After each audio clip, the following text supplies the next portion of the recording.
আমরা হারবাইর চলে আসছি তাল খাইবার জন্য, কিন্তু তাল গাছে প্রচুর পরিমাণ তাল আছে, এখনও বাড়তি হয়ে যাইতেছে, কিন্তু বাতি হয়ে গেছে অলরেডি। কিন্তু এই যে দেখা যাক, এগুলা ফালাই দিছে, কেউ খায় না, কেউ খায় না। এই যে গাছতলায় অভাব নাই, পড়ে রয়েছে। হ্যাঁ ঠিক না, গাছতলায় কেউ খায় না। ওই যে এখান থেকে কেউ খায় না। একতাল 20 টাকা 30 টাকা দা খাই, কিন্তু এখানে তাল পড়ে রয়েছে, কাটতারি না দেখে খাইতারি না।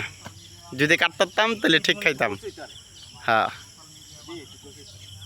প্রাকৃতিক পরিবেশ যদি আপনাদেরকে দেখাই, এই পাশটা একদম নদীর সাইডে গেছে। এটা হচ্ছে তুরাগ নদী, এটা হচ্ছে আমাদের তুরাগ নদী।